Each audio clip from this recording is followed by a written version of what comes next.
Throughout history, various civilizations have questioned the shape of our planet, creating hypotheses according to their level of knowledge.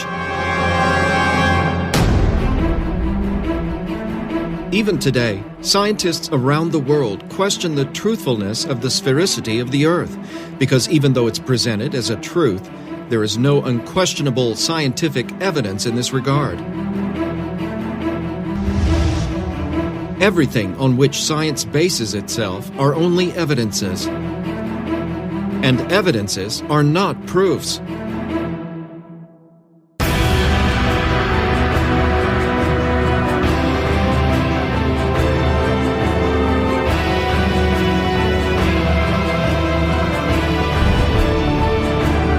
In order to bring the light of knowledge on the true shape of the Earth, researchers of Dakila and Ziggurat's Technology Center joined with other scientists in an independent research that lasted 7 years, seeking scientific and definitive proof to demonstrate that Earth is indeed round or has another shape.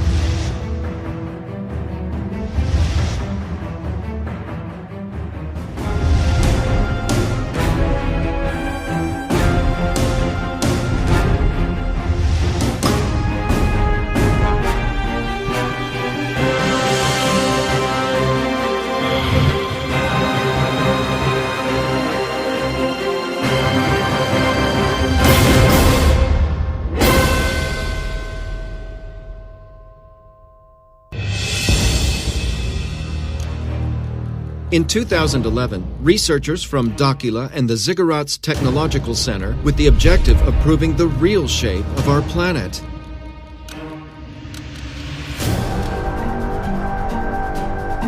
It was needed to prepare and carry out different experiments and data collection at several locations around the planet.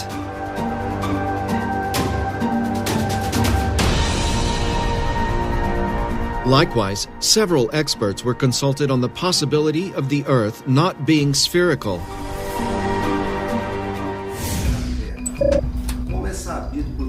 As is known by all mankind, the Earth has a spherical shape. And as a geographer and cartographer, it is difficult for me to accept that the Earth is not a sphere. All this knowledge here, and the perception of man thinking and acting according to these rules here, he is fixed to this model.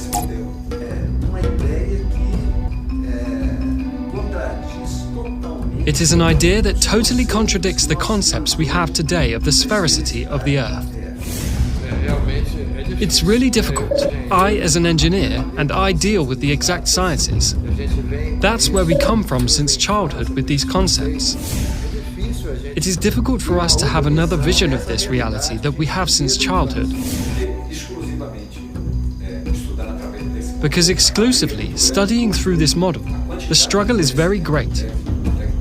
Because the amount of technological and scientific knowledge there is to ensure that these ideas are true is very great. The round Earth, with mathematical formulas all operative, in aviation, aeronautics, astronautics, and in satellites, all being placed with this formula. And this has been working. Water does not leave the Earth because it has a central force pulling it towards the center of the Earth, which is gravity. It makes us think that the Earth's gravity would not be the center of it. That's why I say it's a very shocking idea. So, when we deal with abstract things from the past, historical things, so there are several theories with a concrete thing settled within scientific knowledge. It is difficult. And when you break those pillars that sustain, what sustains? What sustains humanity are these pillars of knowledge that you have. So when you break one of such pillars, you dismantle a base that is considered to be true and scientific, where all knowledge of the Earth is based on that information. You break that paradigm, and it's really going to be a total unbalance for the people. I'm ready to be convinced that what I know is not worth more. Urandir and the researchers from Dakila and the Ziggurats Technological Center evaluated all possibilities for the realization of the scientific experiments in order to find proofs that determined the real shape of the Earth.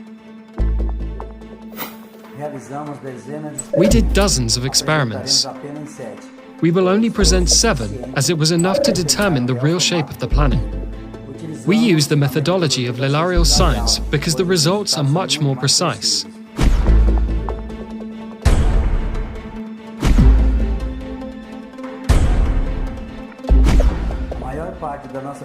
Most of our research was done in the waters because it makes up 70% of the planet's surface. The first chosen experiment was to determine the curvature of the horizon at water level.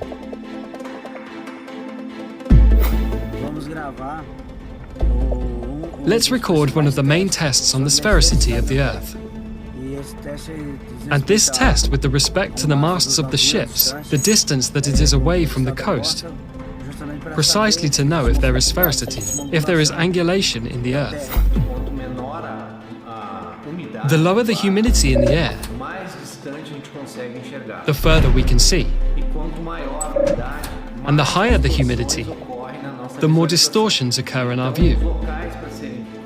So the places to be chosen to do the tests have to be of very low humidity. The tests will prove that if the Earth is spherical, the waters will follow the curvature. The first site chosen to start the experiments was Lagoa dos Patos in Rio Grande do Sul.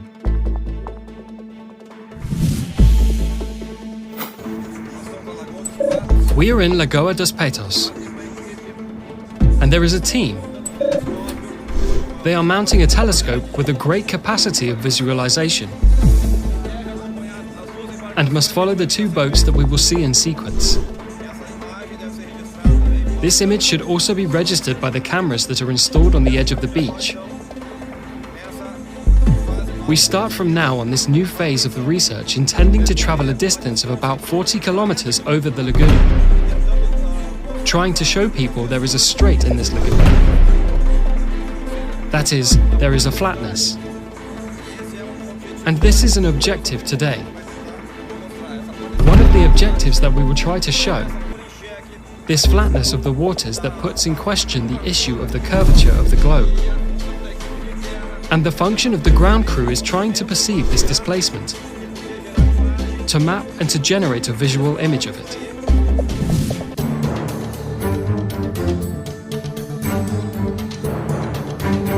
The researchers mounted a Newtonian telescope specially designed for the experiment, with a high-definition camera attached to its eyepiece to register the entire process.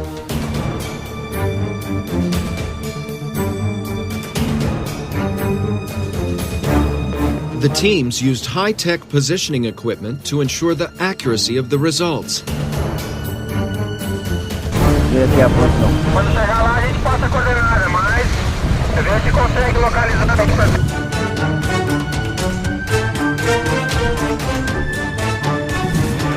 This same experiment was carried out in other places. One of them was in the Strait of Gibraltar in France.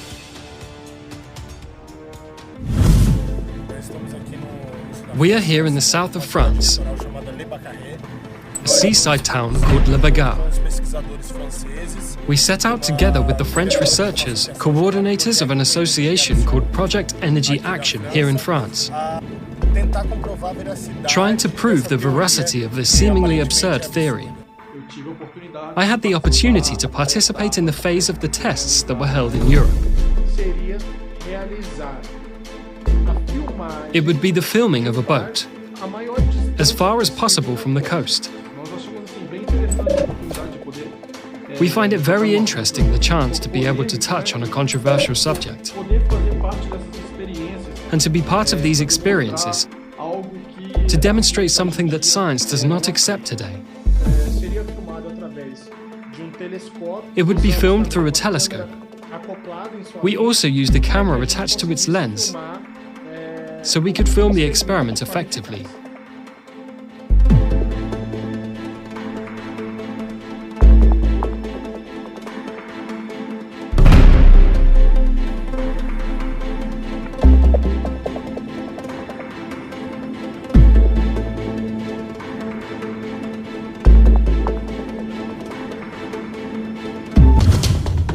This experiment was also carried out in Brazil at the Três Marias Dam in Minas Gerais.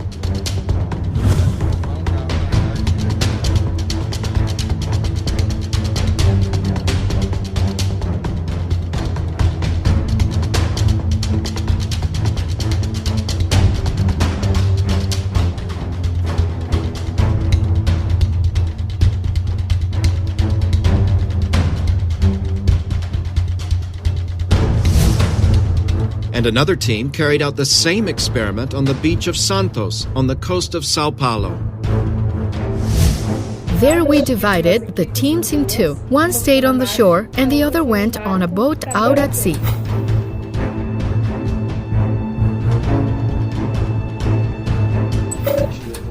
We brought a Newtonian telescope. We were also using a total station.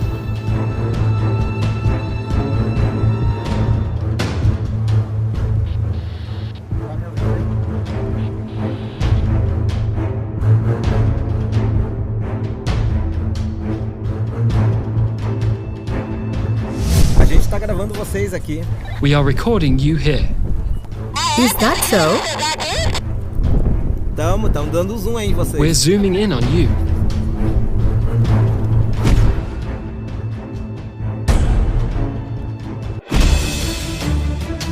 Another telescope experiment was realized at Lake Titicaca in Peru.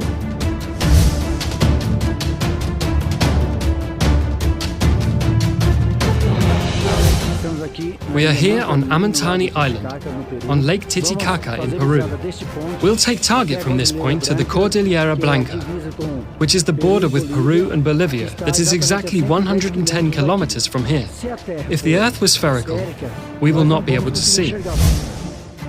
At this distance, the curvature of the Earth would have a height of 237 meters, the equivalent of a building of 79 floors.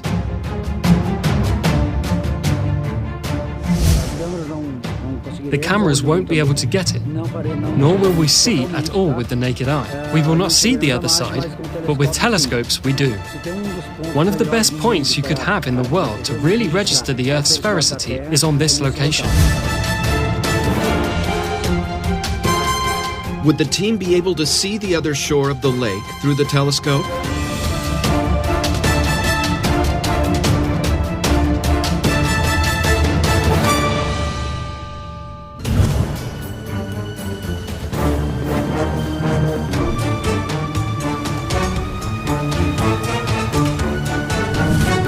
Back in the experiment with the boats, the researchers observed that after some time following the boats with the naked eye, they began to disappear on the horizon. First, the hull. Soon after, the boat was no longer visible. And finally, the mast goes down until it disappears completely, as the spherical Earth theory explains. When the boats reached a certain distance, it was no longer possible to see them with the naked eye.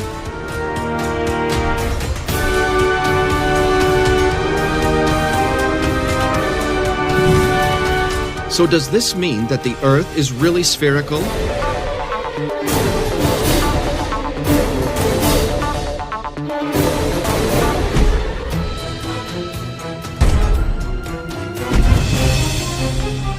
Another experiment was carried out using radio waves. Teams were separated at a distance of 14 kilometers on opposite sides of the lagoon.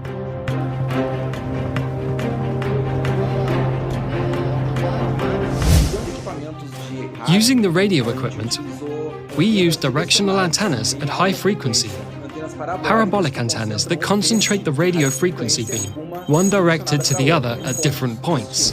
The two antennas receive and transmit radio waves at the same time, and any obstacle between them would block the communication. They were meticulously positioned and directed to establish communication. The antennas were positioned at 1 meter from the water level at a distance of 14 kilometers. At this distance, The curvature of the Earth in a spherical model would generate an obstacle with a height of 3.84 meters, the equivalent of a two-story house, which would prevent the communication.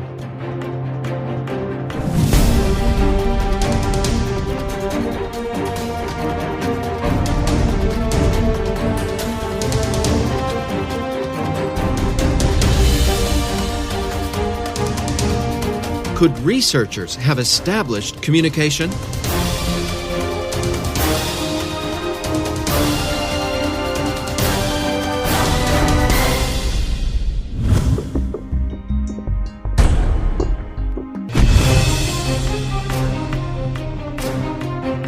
Another performed experiment was to measure the flatness of the waters with the use of light.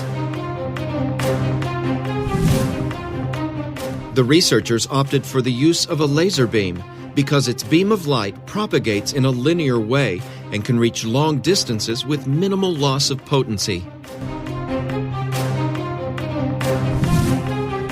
The laser experiment consisted of two teams positioned on opposite sides.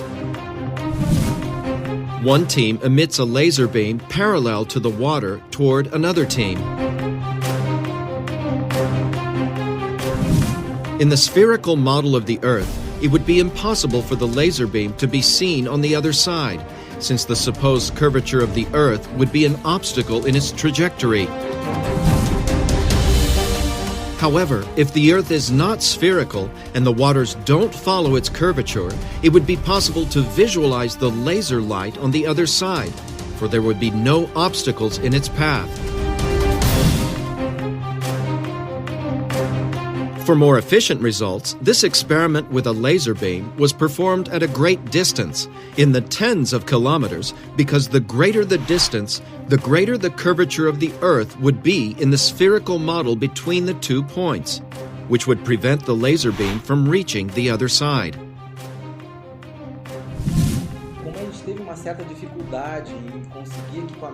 As we had some difficulty in getting high-power equipment, we decided to design and build our own equipment with a great power that could achieve a far greater reach than the laser equipments found in the market. The device emits several beams of light and is set to reach the programmed distance without expanding, with the focus point on an object on the other side. 2 points were chosen at the coast of Sao Paulo, one on the beach of Caraguatatuba and another on the beach of Ilhabela.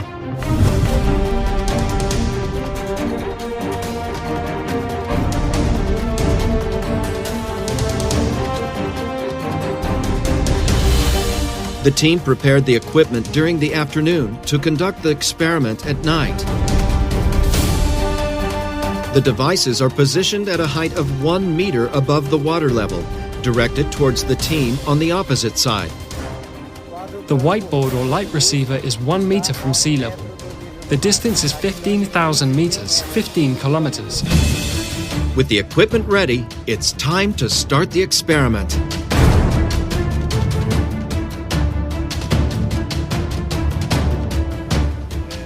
South, 43 degrees.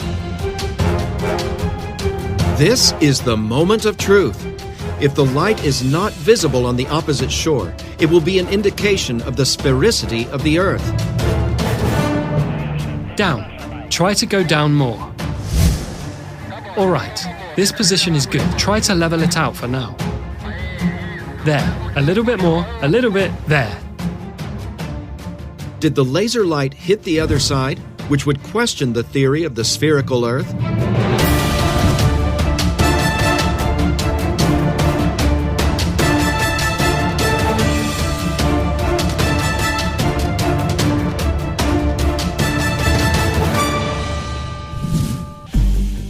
The team's next step was to repeat this same experiment over longer distances. To continue the research, Lake Titicaca was chosen on the border between Peru and Bolivia. One team was in the town of Juli in Peru and another on the beach in Copacabana, Bolivia. Lake Titicaca has a width of 65 kilometers and a length of 165 kilometers.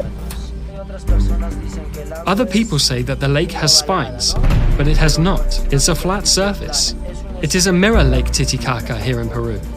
If you look, for example, 30 to 40 kilometers, the lake looks flat.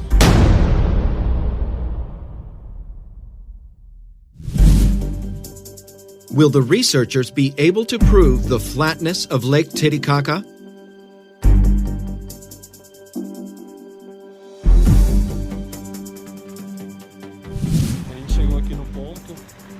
We got here on the site, right on the side of the road. Down there in the center of the display is the town of Copacabana. For me, from what we are seeing here, the theory of water flatness is very convincing. But we will seek more evidence. It needs more results. We are Team 2. Team number 1 is in a town called Huli, also on the beach of Lake Titicaca. So here we are on the same level as them. There, team number 1 is approximately 2 meters above the level of Lake Titicaca. We are here 1 meter and 35 from the sand, and about 40 centimeters from the water level, as you can see there. The teams are in position. All equipment has been checked. And the experiment begins. That's good. Leave it there. We're pointing the laser. The laser is then fired. It hit it. There. To our right. To our right. A little bit to the left. Right there. We will blink.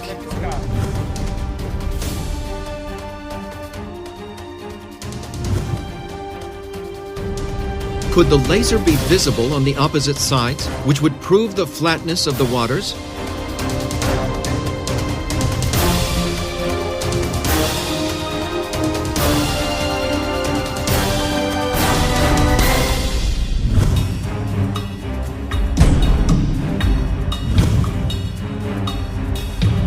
An unprecedented experiment developed by the researchers was to measure the geodesic curvature between two buildings over a long distance using high-precision GPS.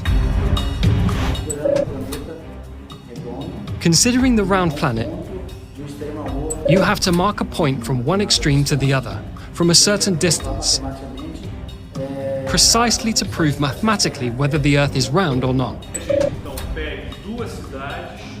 So we got 2 cities, far away. We take 2 buildings, one in a city in the south and one in a city in the north. This one in the south and this one in the north. What happens? If we measure this distance here at the base of the buildings, if the Earth is really spherical, when we measure buildings of the same height, when measuring the top, there has to be a difference, because if the Earth is spherical, it must have a superior length than the base. To carry out the experiment of the geodesic curvature, 2 buildings were chosen of the same height and sea level, as far apart from each other as possible. High-precision GPS measurements are done at the base and at the top of each building.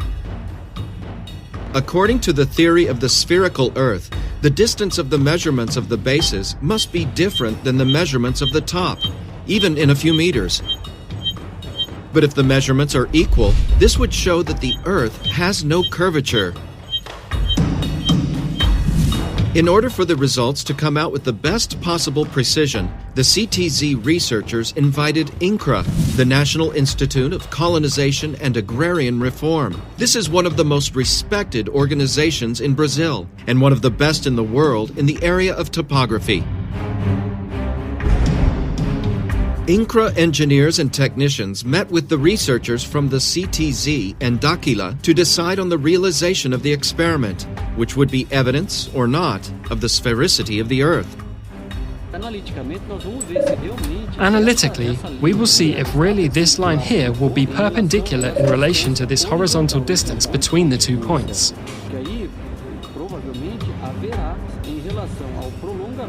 There probably, in relation to the extension of this perpendicular line, to that baseline, I believe it will be larger. In the view of the INCRA technicians, the measures will be different. If this is true, it'll be one of the strongest evidences that the Earth is actually spherical. The first building chosen was at Torres Beach in Rio Grande do Sul.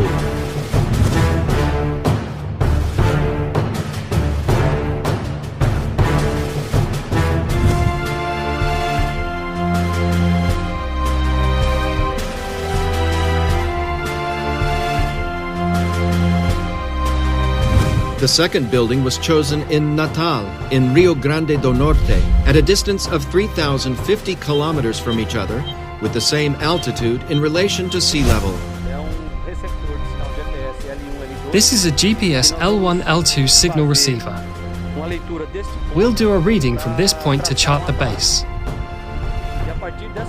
And from that base, we'll do the vertical readings relating to our goal.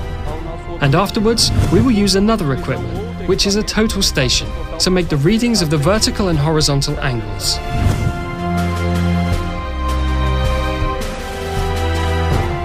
To what conclusion did INCRA surveyors arrive in relation to the curvature of the Earth?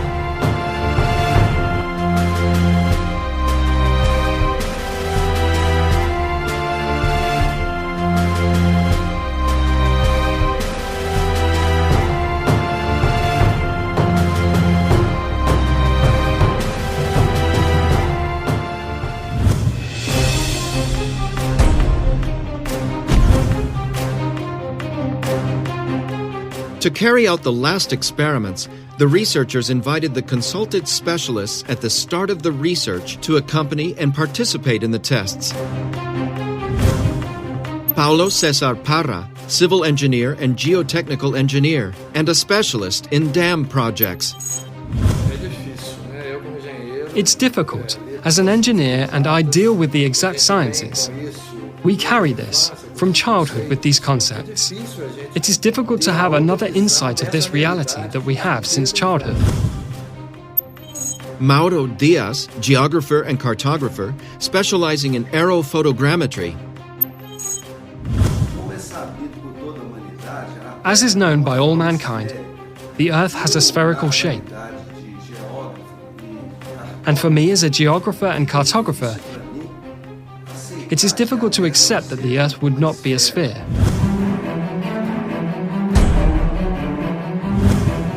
In Minas Gerais, Brazil, the researchers performed the experiment of the geodesic curvature in the waters, accompanied by the guests.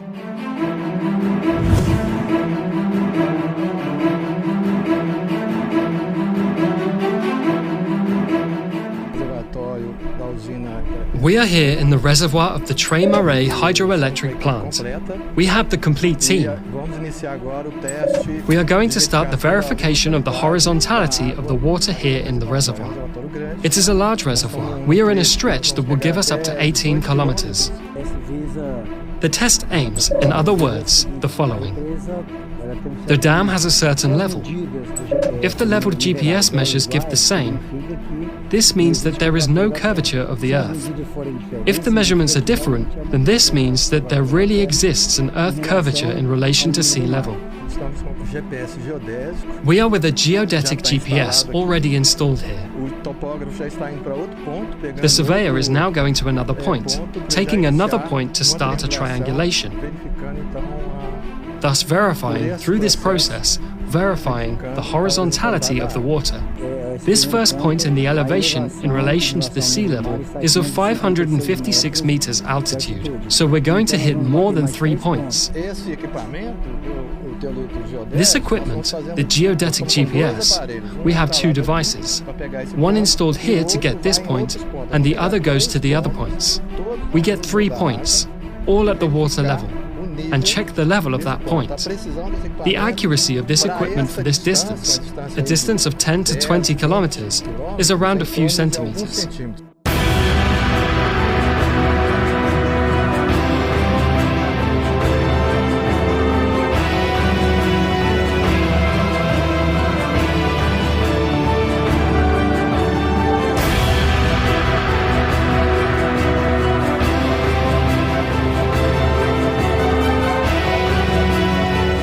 Engineer Paulo Cesar Parra supervised the entire experiment thoroughly. Okay, we'll pass the coordinates now.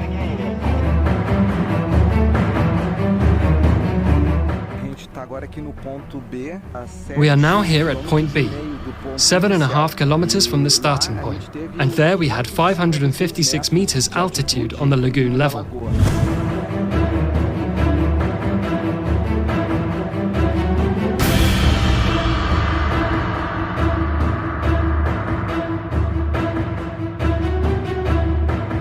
What will be the results of the 3 points measured by the researchers?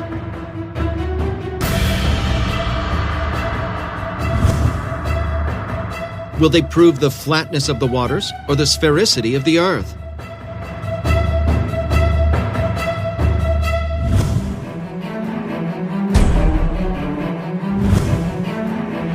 The researchers returned to the Tres Marias Dam, together with the guests, to carry out the experiment with a laser.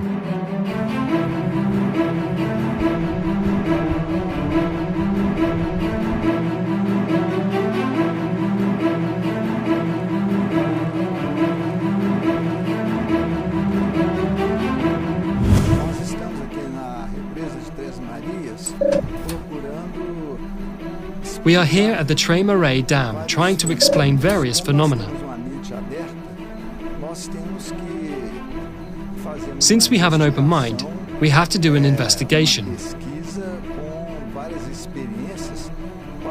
A research with several experiences to explain these variables. We are going to point B, 18 kilometers from point A, where the first group is. We will perform the laser test at this distance just to check the Earth's curvature.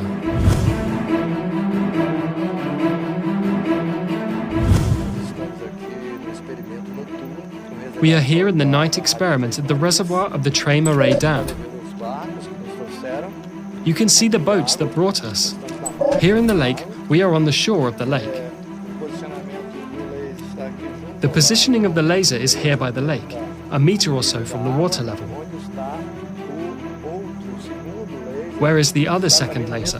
That is also in the same position, exactly 1.5 meters from the water level of the reservoir. We are in good climate. There is no wind, which greatly impairs water evaporation that impairs visualization. So the weather is relatively cold, so there is little evaporation as well. So, very favorable for our job. Equipment positioned, the experiment starts.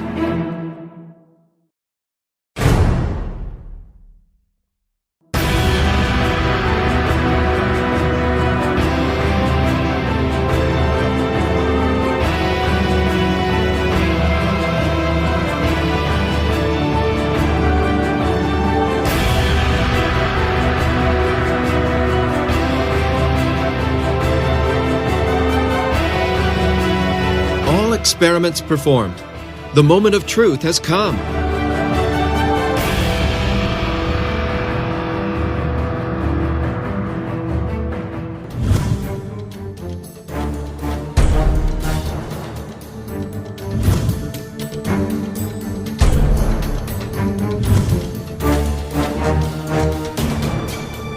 To what conclusion did the researchers arrive in relation to the experiments with ships?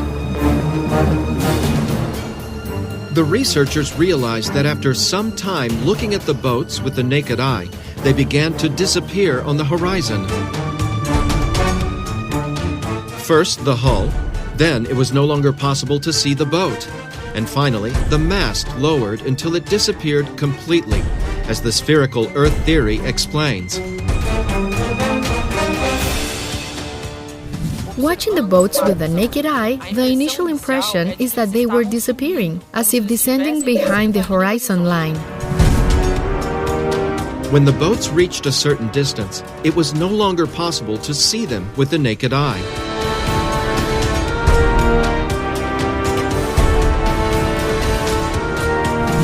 For a moment, we were a little frustrated to be in the place to prove the sphericity of the air, as with a naked eye, we could easily come to that conclusion.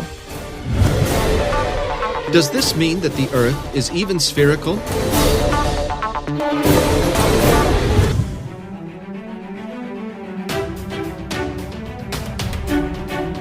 With the loss of eye contact, it's time for the team to use optical instruments in an attempt to still see the boats.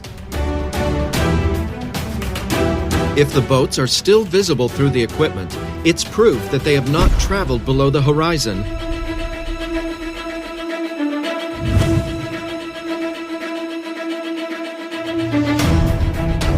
And to everyone's surprise, the boats were still there, visible.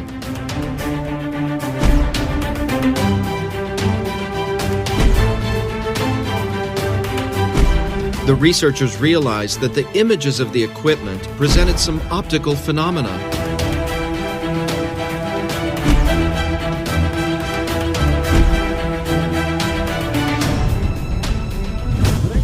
During the experiments, we perceived the formation of optical phenomena that we initially attribute to the Fata Morgana effect, which is the refraction of light in the layers of the atmosphere. This phenomenon is very common in deserts. There are the famous mirages. The mirage is the Fata Morgana effect. A formation of images occurs, virtual images that are not real at specific points. Through the observations and the collected data during the experiments, we were able to determine that the optical phenomena had a certain pattern. After some distance, we began to have a visual loss, which increased to a distance where our direct vision was compromised. When we lost the view with the naked eye, we used optical equipments, in this case the telescope, and the boat was still there. Only we realized that it was an inverted image, a mirror image. We realized that the real image was practically disappearing, and we had the formation of an inverted virtual image, an inverted mirror image, when the angle of incidence of light on the surface, in this case water, tended to zero. This occurs because of the mirroring effect, where the reflection of the image occurs. This phenomenon we recorded for the first time in Lagos dos Patos in Rio Grande do Sul. During the research, we sensed that each state of experiments was complementing the other. With the unfolding of the experiments, we perceived that the optical instruments amplified the visual phenomena. In the case of the use of Newtonian telescopes, in which its optics, which is of extreme precision, amplifies thousands of times the capacity of the human eye, could see things that we did not see. This led to amplifying the visual phenomena we observed during the execution of the experiments. We deepened the studies, and we could determine that most optical phenomena, which are attributed to the refraction of light, called Fata Morgana effect, actually occurs by reflection. It is a reflective process of light on a surface with an angle tending to zero. With the observations we make, we have been able to promote a new physical theory that explains the Fata Morgana effect from a new optic, a new point of view. We call it the theory of optics applied to visual phenomena. This conclusion helped us explain three phenomena that we know are illusions. Why the boat seems to disappear going down the horizon line, why first fades the hull and then the boat, and why when an observer is taller can see farther. We conclude then that boats don't descend at the horizon, and that we lose the ability to observe them, to see them in function of an optical phenomenon. With this experiment, one of the main arguments of the spherical Earth theory, that boats disappear on the horizon due to the curvature, is totally refuted. This is the first proof of the flatness of the waters.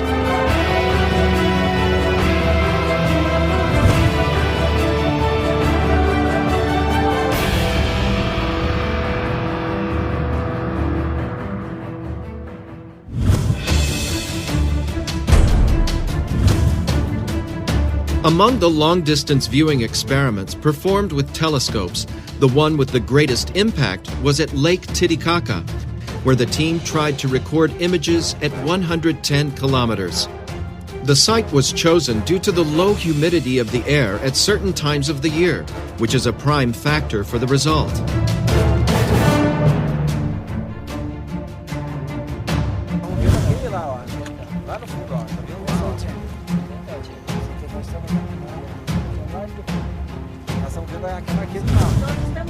We are talking here with a boatman of the boat May 3. He is an inhabitant of the island of the Uros. He is from the Aymara civilization. Is it possible to see the other side of the margin? Or is this not possible? Yes, it is possible. Always because our lake, we think, is like a table. How many kilometers do you see?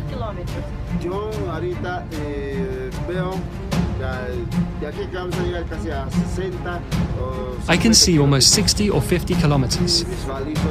Normal, no binoculars, nothing? Yes, normal, without binoculars.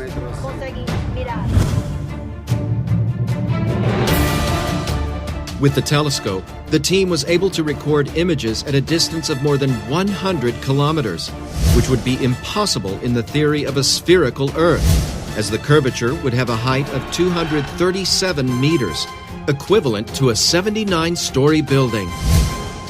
This experiment is yet another proof that the Earth cannot be a sphere.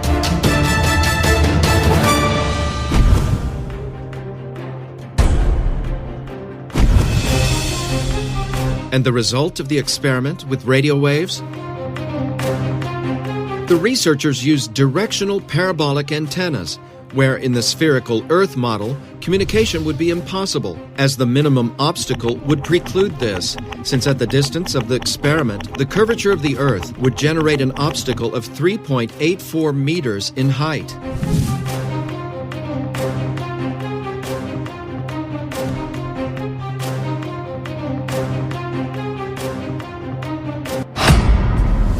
We have connected. Got it. We're with connection here. It's responding. The machine is responding. Returning. I'm having connection to your computer there. We have a ping back here. The connection is established. The signal that we wanted, we could scan there and managed to find it here. Communication was established. It has been proven that at this distance, we have been able to establish communication. We know that any interference in the way would mean not achieve communication. The test with radio waves was, let's say, unusual. Because at the time, we set our antennas, and with the design of the spherical Earth, we started to work with almost complete obstruction of the Fresnel zone, which is the zone, the region, where the propagation of radio waves occurs, which would make communication impossible between the 2 points. However, with the idea of leveled waters, we would already have approximately 50% of the Fresnel zone unobstructed, which could allow communication between the 2 points, even if precarious. And how it happened. This is yet another proof of the flatness of the waters, refuting the spherical model of the Earth.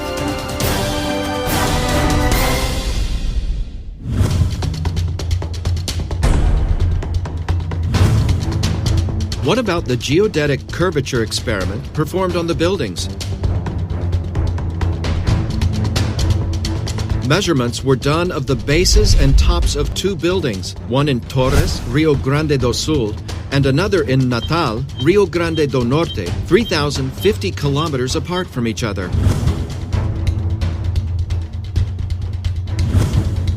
According to the theory of the spherical Earth, the distance of the measurements of the bases must be different than the measurements of the top, even in a few meters.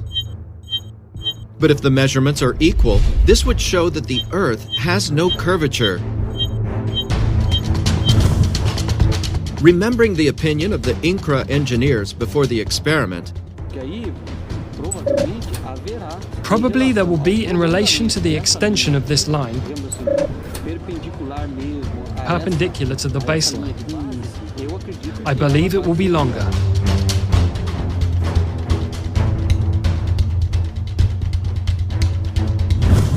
Thinking of the Earth as a globe, the initial expectation was that the measurements were different. But when the results arrived, the base and the top measurements were the same. showing that the two buildings are leveled upright. And here the opening angle, where we read the point here, the base of the building and its height. As we do this calculation here, on this plane, we will always find this distance here. On this plane, we will always find this distance here. The identical measurements of the distance between the bases and the tops prove that between the two buildings there is no curvature, proving that the Earth has no spherical shape.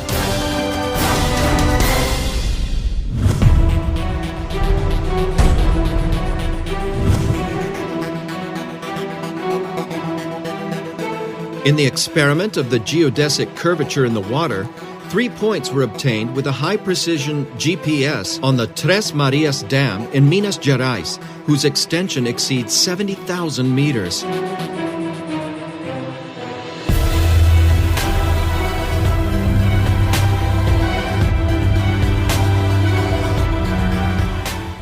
This first point, the elevation in relation to sea level is at 556 meters altitude.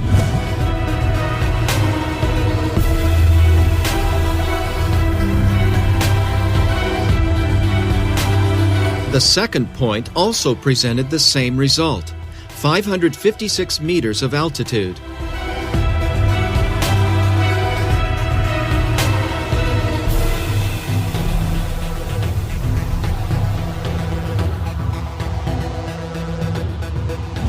If the third point were different, the water would be following the curvature of the Earth. If the measurements are the same, it will be proven that there is no curvature, but indeed flatness in the waters. And the measure of the third point surprised the researchers. Here we also obtained the same measure, 556 meters at the level of the lagoon. We analyzed the data collected by the equipment, and all points show the same result, the same altitude, thus showing that the water in the dam remains level.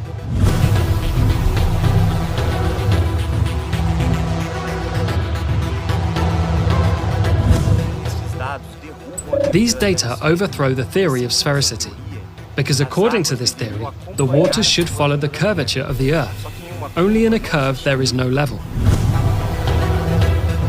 The 3 altitude measurements were identical, proving the leveling of the water, proving that the Earth has no spherical shape.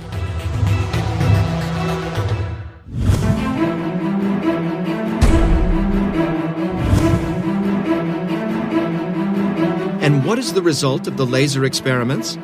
Did the team see the laser light on the other side?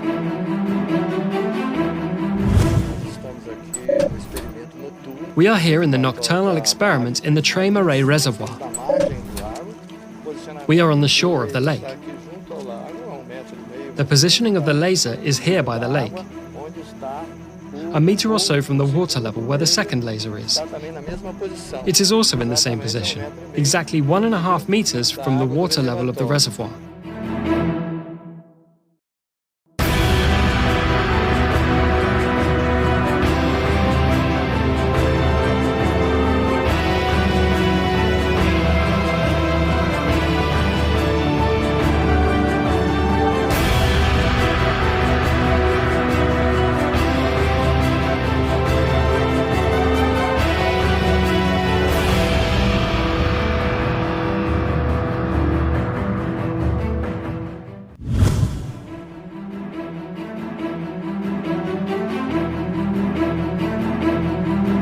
As you can see, the two devices are communicating at a distance of 18 kilometers.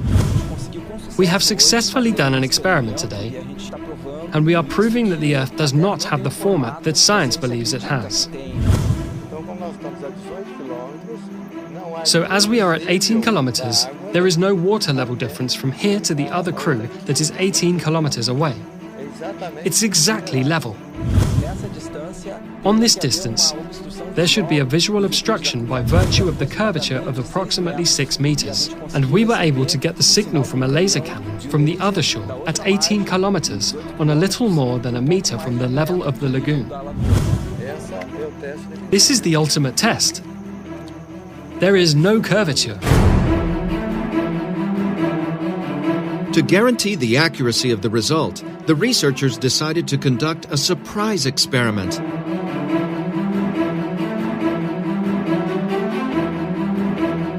With the team still in place, a beam of light was lit that should be visible at 18 kilometers on the side where the team of surveyors was, who used a total station.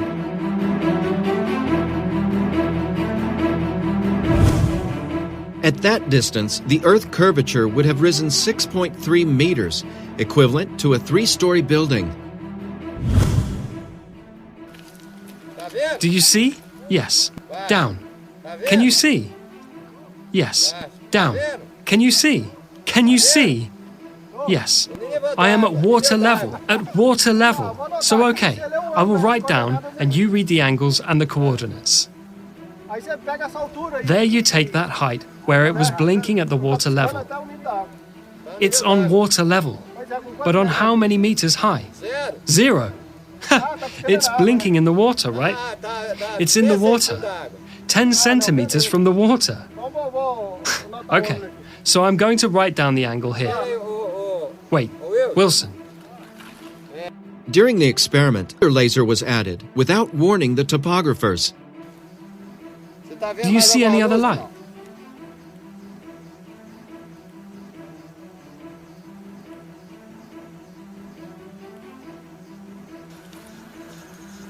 I see it. I did see. I saw a laser now. He did see. He saw the laser. It die off. Lower the laser.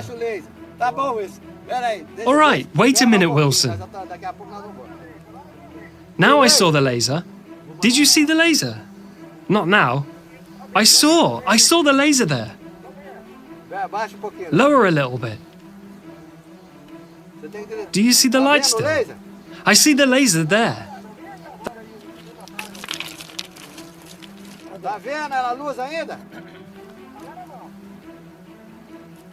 Do you see the light still? I see the laser there. That's good. Just a minute. Randy, what's going on here? Dude, it's over.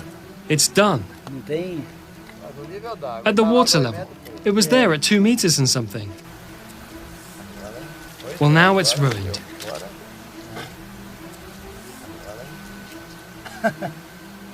Now, so anything else needs to be done. We can go, right? We are with a telescope. We have a precision level, an optical level, with a topographer. We have a total station, which is a topography equipment that is used for measurements and level determination. So we are here 18 kilometers marked with a GPS on an island, on a point of Lagoa, 18 kilometers from the topography equipment there with the crew.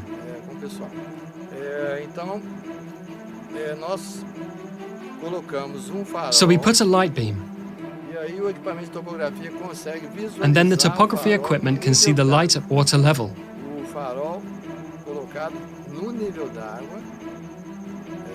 The light placed on the water level can be visualized by the topography equipment that is positioned 18 kilometers. And the engineer remained perplexed by the outcome of the experiment. We can go, right? This is unquestionable proof that the Earth is not a sphere, for the waters are level.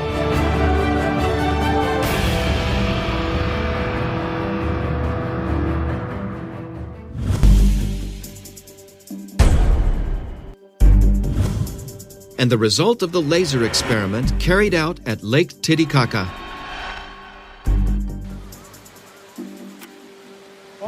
It is hitting the hill on the hill. Look over there. It is hitting a tree above us here. Look at theirs. Look at theirs. Are you pointing yours too? We're seeing.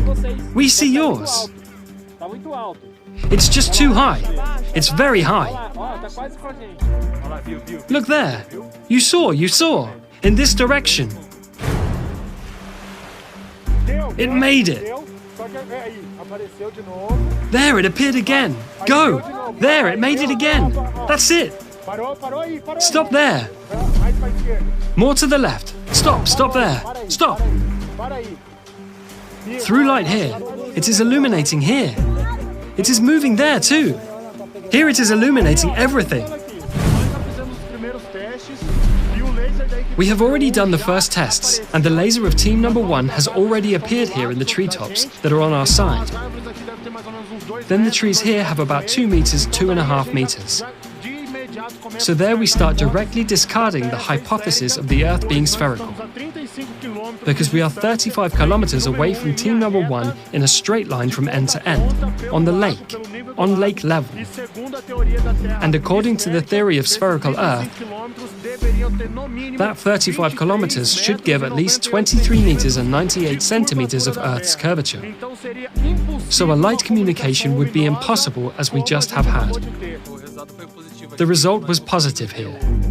We could see the laser on the other team there, and they could see us too. More than 30 kilometers, so there was no curvature. Total flatness. The research here was excellent. Here with this laser visibility test, Team 2 and Team 1 at 35 kilometers. There really was an unusual commutation at a distance of 35 kilometers, and that there should be an arc of approximately 24 meters. Neither Group 1 or 2 should be seeing the lights.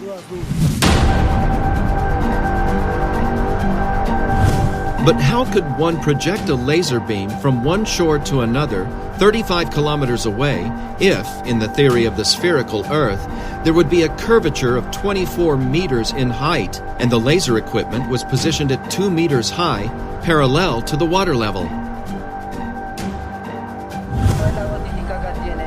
Lake Titicaca has a width of 65 kilometers and a length of 165 kilometers.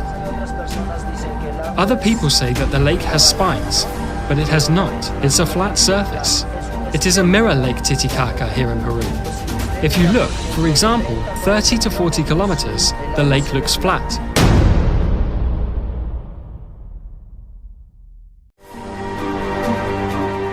This is yet another unquestionable proof of the flatness of the waters, which definitively overturns the theory of the sphericity of the Earth.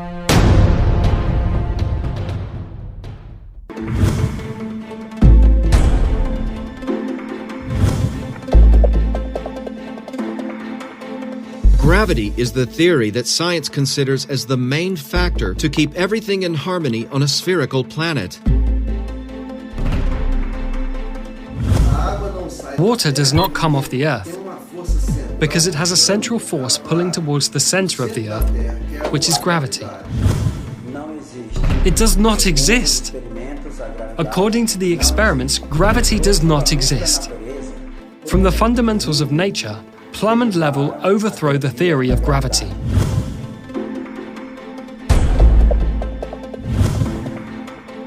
The plumb is an instrument used to gauge verticality. It is of fundamental use in civil construction to guarantee the verticality of the buildings. This tool we use to get the wall in the right plumb because it cannot be out of plumb because the wall can fall. So this plumb is used for this, to keep it right and steady on the plumb. Neither there nor here, right there in the plumb. The use of the plumb is the only way to ensure that construction is being erected in vertical alignment.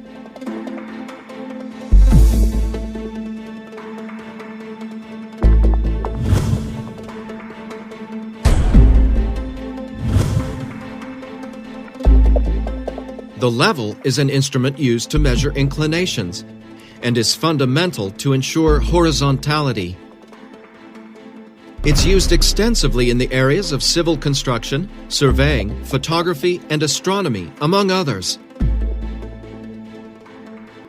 The most common model is the bubble. Any construction has to have level and plumb, because if it gets out of plumb and level, it can fall. That house can fall.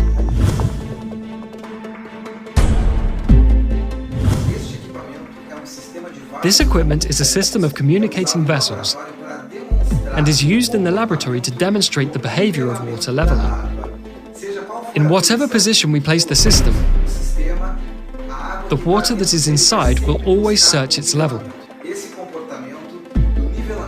This behavior of the leveling can be proven not only in laboratory, but we can prove this in field experiments in ponds, lakes, and the seas. This is a micro version of what we find all over the planet: leveled waters. By verifying that the water remains level, both in micro and macro environments, it's also verified that gravity does not exist, because if this force existed, the waters would follow the curvature of the planet. But then, what forces act to maintain harmony on a non-spherical planet? Researchers from Dakila and the Ziggurats Technology Center have concluded that among the fundamentals of nature, the four main forces that, acting together, hold us firm to the ground are magnetism, density, pressure, and light. The researchers called this set of forces MDPL.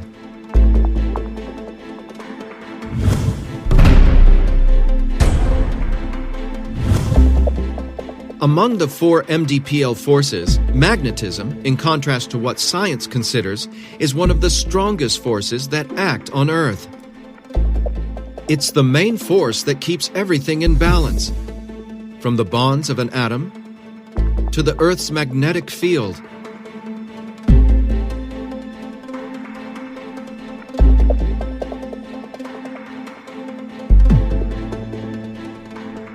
One way to study the performance of the magnetic field of bodies is to perform a simple experiment where we transform into mechanical waves the kinetic energy produced by the magnetic field in an object. This can be reproduced by throwing an object into the water. Whatever the shape of the object, the waves produced will always be circular, as they are modulated by the Earth's magnetic field. Note that regardless of the shape of the object, the waves produced in the water will always have circular patterns.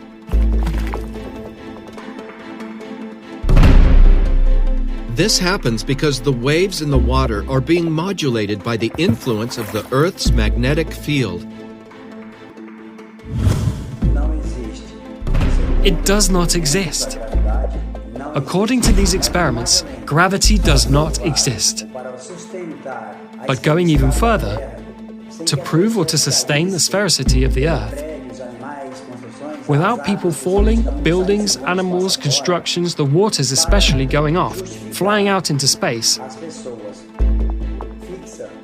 to justify people stay fixed on the Earth's surface without being thrown off by the spin of the planet, they created a magical force called gravity. But this magical force is torn down by the plumb and level, because the physical behavior of water is to seek leveling. Or is physics wrong too? If the physical behavior of waters, according to our physics, is to seek leveling, how will it fix itself to a ball on a sphere without flying off? Space outside without seeking its level? So these are two contradictory things. And even more, to justify the seasons, they decided to tilt a ball 23 degrees. There is no way to tilt a ball, a sphere. Impossible. Let's see, how could a planet or a ball, a sphere, be tilted and waters not get off? But it has the imaginary axis. The imaginary axis, even if there were a physical axis, what would be inclined is the axis and not the sphere. Any position that places the sphere, there is no way to tilt it but the axis. An imaginary axis. That is an illusion. If it is imaginary, it's an illusion. So it's another contradiction. They created this axis that does not exist to justify the seasons in a sphere, in a globular model. That's not possible. Well, in a sphere we certainly do not live. Because the physical behavior of the waters does not match the reality of the facts.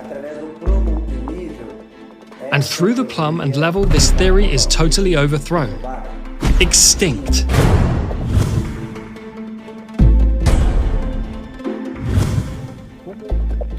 What would Earth be like? The first sight, the Earth is absolutely flat. But this plane goes where? Is it square? Is it a circle? Looking from above, the impression you have is that the Earth is flat.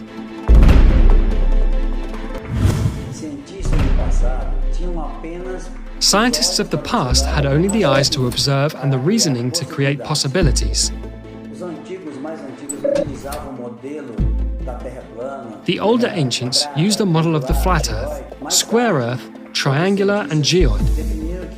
Later, other scientists defined the most suitable model would be spherical, geoid, putting a stake at one point and another at 800 kilometers. But he did not take into account the altitude, had no GPS, had nothing. So, there is really no way how these ideas, with the technology of today, can be considered, because everything we have today overthrows these theories. Any experiment today can prove that the globe doesn't exist. It's impossible. But then, how can we determine the real shape of the planet? The CTZ researchers collected information on the movement of the Sun, the Moon, and the stars in different parts of the planet. In this research, which lasted several years, images were recorded by cameras installed in all these places during the day and at night. We found several differences in the trajectory of the Sun. One of the most significant was between Australia and Argentina, which are in the same tropic. While in Argentina, the Sun moves at about 180 degrees. In Australia, it moves almost 270 degrees, which would be impossible in a spherical Earth model. Another significant example was in the Canary Islands, where a time-lapse of the stars showed a circular movement incompatible with the spherical model of the Earth. This movement would only be justified if the place were near the poles in a spherical Earth, which is not the case. We do not understand that with so many discrepancies we have found, and with the technology available today, no researcher, no scientist, no astronomer, no space agency in the world has perceived any of this. The discrepancy in the comparison of the trajectory of the Sun and the stars between the different points, when related to its geographical position in the current world map, allowed to generate a new geographical model of the continents. In this model, the continents present a size and position somewhat different from the current world map, having the North Pole to the center and the other continents around it. This new model was called Convex Earth. We call it Convex Earth because the continents have a convex relief, starting at the sea level, racing to the highest point, and returning to the sea level. According to altimetric analyses, all the continents present a convexity in their relief.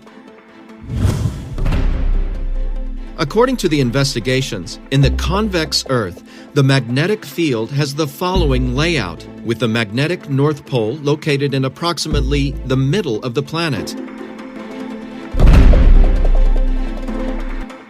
Due to the magnetic field, anywhere on the surface of the planet, a compass will always point to the North Pole, as the South Pole represents its entire border. The magnetic field is also responsible for modeling the shape of our atmosphere, which takes the form of a plane convex lens. In this way, the atmosphere, formed by several gases and water in gaseous state, takes on the characteristic of a gigantic magnifying glass with a high degree of refraction, responsible for day and night.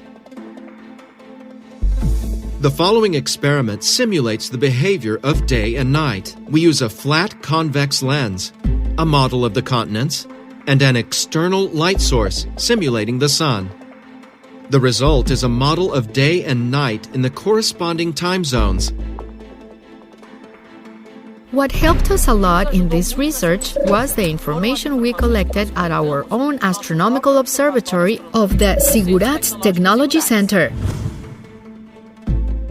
In this manner, the researchers concluded that the Earth is neither spherical nor geoid, but rather convex on the continents and flat in the waters.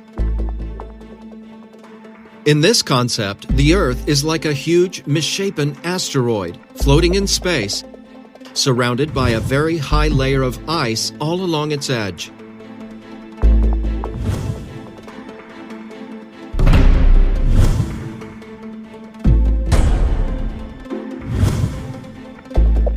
And how do satellites work in the convex Earth?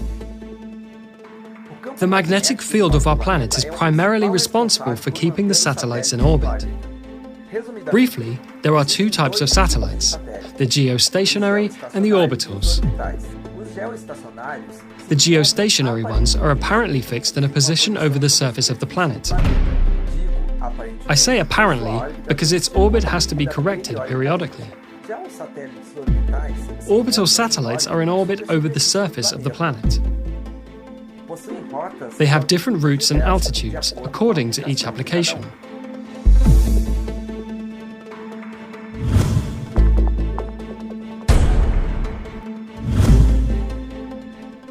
And why do Earth photos taken from space show a curvature?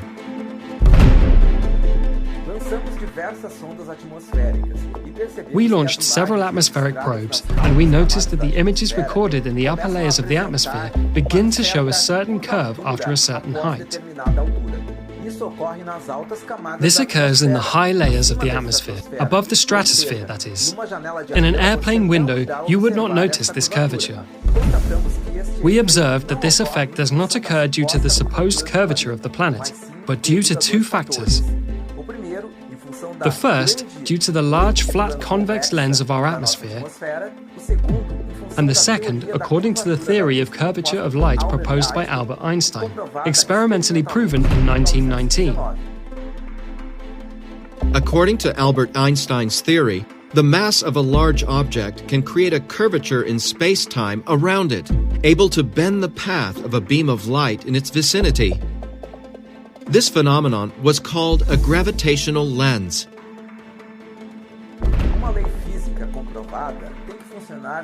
A proven physical law has to work in both macro and micro environments.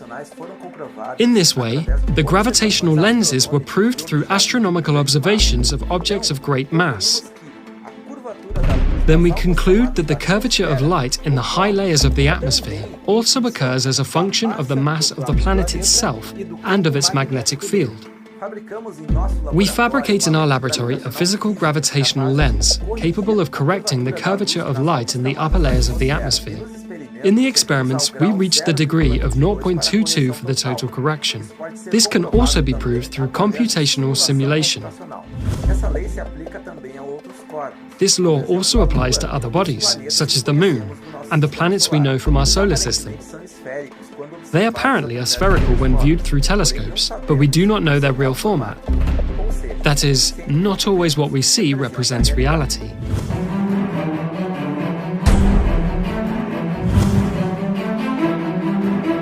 To facilitate the understanding and comprehending of the new model of the planet, the researchers built scale models of both the spherical and convex models.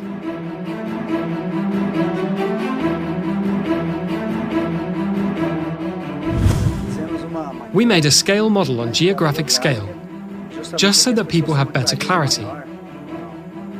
A visualization that much more facilitates the understanding of what Earth really is. According to the report, according to all the research that has been carried out by our researchers, we have come to the conclusion of this format of the Earth.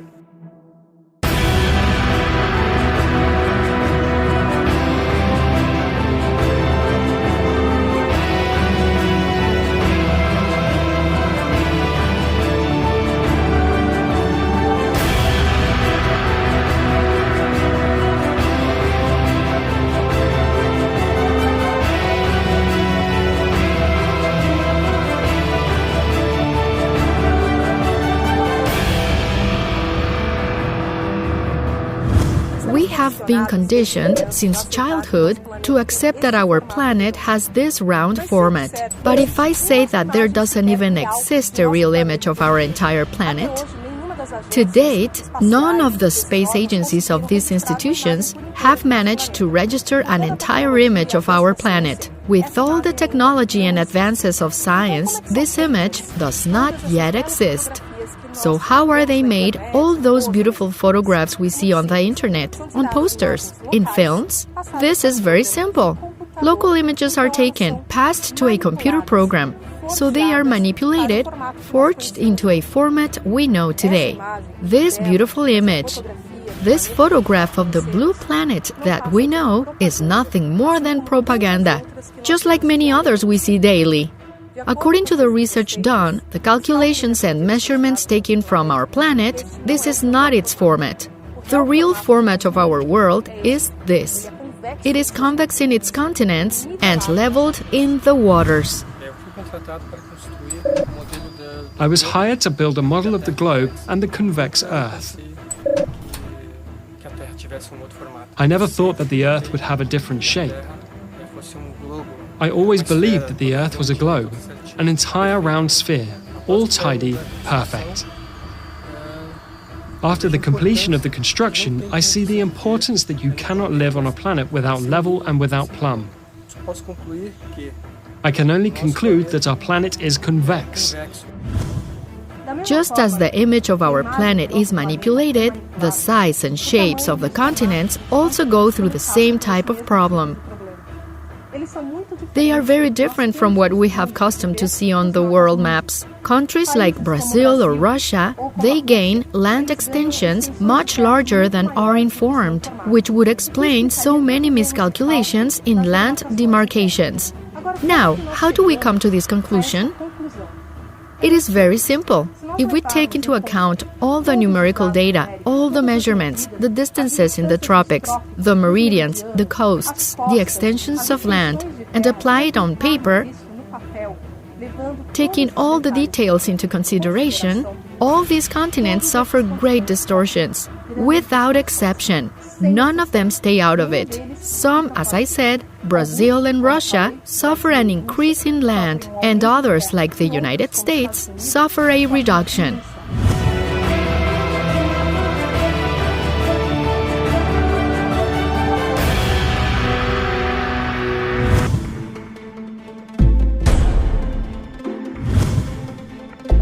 During the surveys, strong evidence emerged of the existence of a new continent. And what about the new continent that is far beyond our borders? We call it the Greater North. For those who are here in South America, heading north, so we call it the Greater North. With the help of Navy and Air Force officers, we were able to trace logistics towards the Greater North, towards Siberia, towards Russia.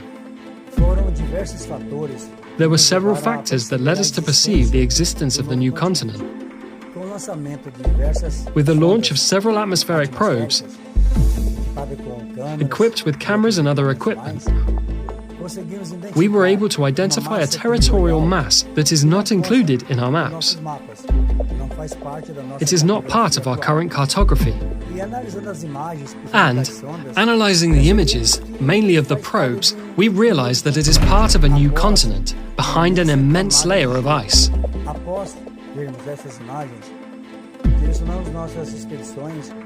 After seeing these images, we directed our expeditions to the limits, where a human being or the autonomy of a ship were able to get.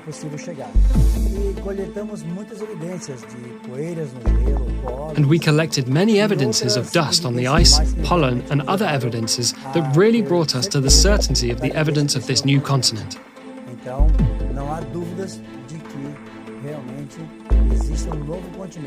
So there is no doubt that there really is a new continent, of new lands beyond the great mass of ice that impedes us to overcome. The research continues. We have not yet put our feet in this place. We only had observations from a distance, but we intend to get to this place as soon as possible.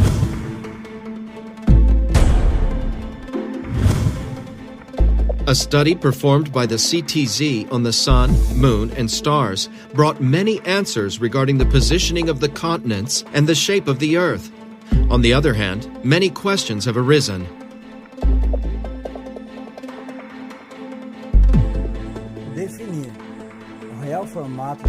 Defining the real shape of the Earth was no easy task. But during research, we realized that the most difficult was yet to come. We realized that the Sun brings forth many anomalies, its trajectory, the sunrise and sunset. We installed equipment in several countries in different parts of the planet. And all these equipments recorded different situations, anomalies that made us think, rethink, about trajectory and about what we learned about the Sun. Its size, its distance to Earth does not match what we learn. It does not coincide the realities of the facts. It is an anomalous trajectory, totally different. It implies strong evidence that the Sun is not a star the way we learn. It seems that it is much closer to the Earth than we think. Moreover, its trajectory is totally different. In several points, in several continents, the trajectory does not coincide with the reality, mainly in Australia and the Canary Islands.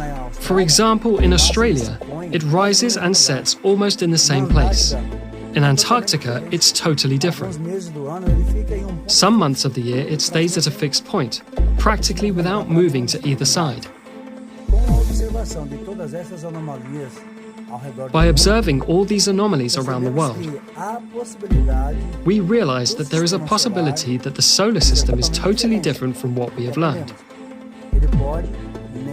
It might not even exist. During these observations on the Sun, we noticed that the Moon has also a different behavior.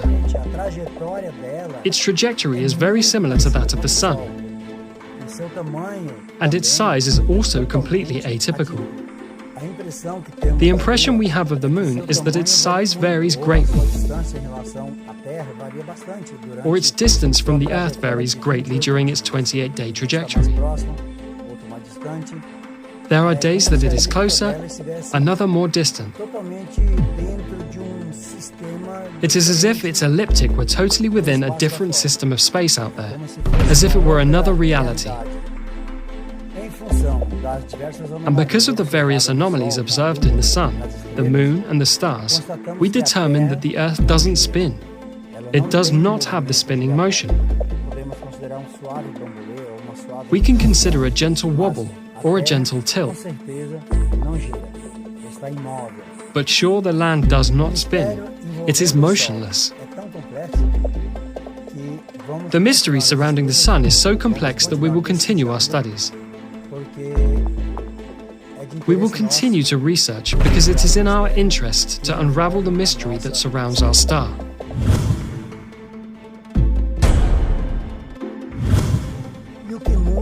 And what changes in our lives?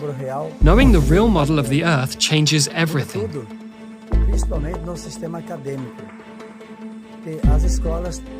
Mainly in the academic system. Schools will have to redo all of their programming from their school curriculum, geography, astronomy, mathematics, physics, everything changes. Everything we learn, the whole context, especially with regard to the model. Cartography, air navigation, maritime, fuel economy, military strategies, meteorology, climate issues, all of that changes.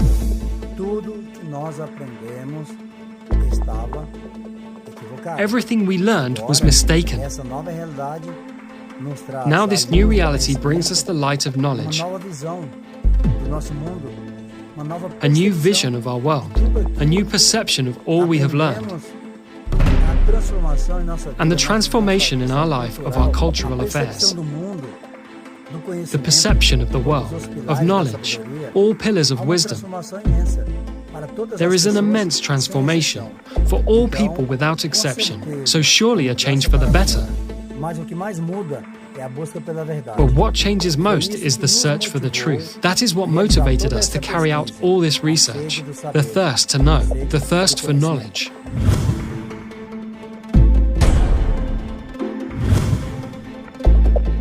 And what about the specialists Mauro Diaz and Paulo Parra who accompanied the experiments? I have always worked with the concept that the Earth is spherical. And my colleagues and all cartography is based on the sphericity of the Earth. A problem even of reasoning.